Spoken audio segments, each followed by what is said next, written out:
Hello everyone, Mr. Gray here, and today I'm going to be reading one of Roald Dahl's short stories from the book Dirty Beasts. It's illustrated by Quentin Blake and it's published by Puffin Press.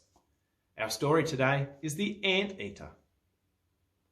Some wealthy folks from USA who lived near San Francisco Bay possessed an only child called Roy, a plump and unattractive boy.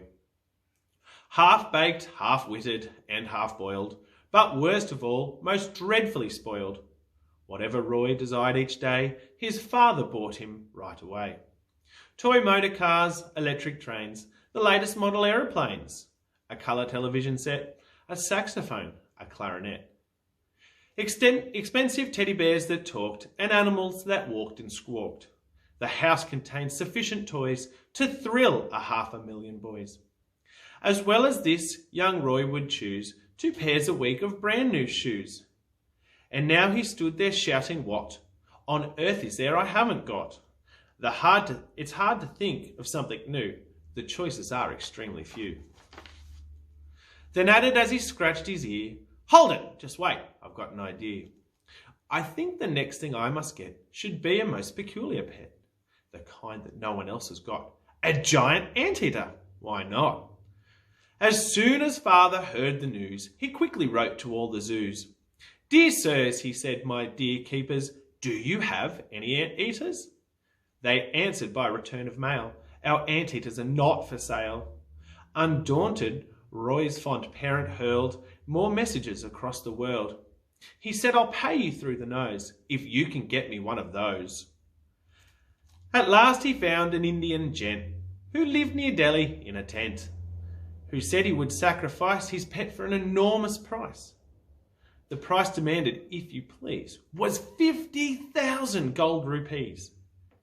The anteater arrived half dead. It looked at Roy and softly said, "I'm famished. Do you think you could please give me just a little food? A crust of bread, a bit of meat. I haven't had a thing to eat in all the time I was at sea, for no one looked after me." Roy shouted, No bread or meat. Go find some ants. They're what you eat." The starving creature crawled away.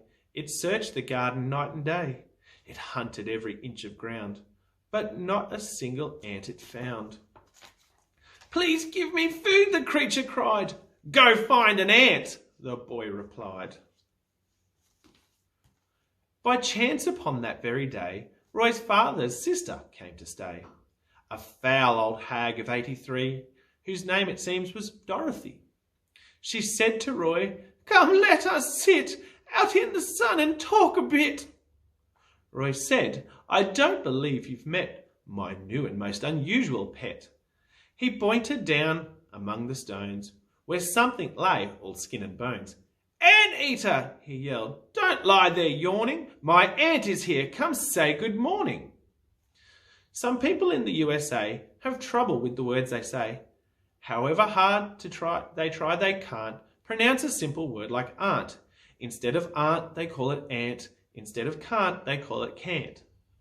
Roy yelled, "Come here, you so-and-so. My aunt would like to say hello."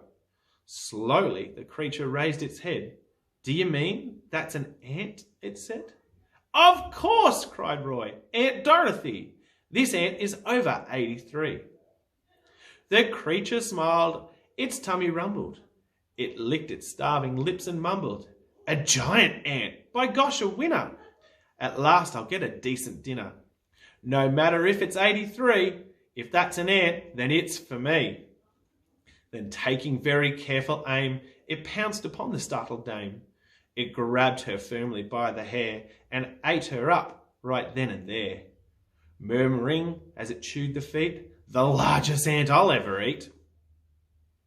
Meanwhile our hero Roy had sped in terror to the potting shed and tried to make himself obscure by hiding in a pile of horse manure. But Anteater came sneaking in, already it was much less thin, and said to Roy, "You little squirt, I think I'll have you for dessert." Thanks.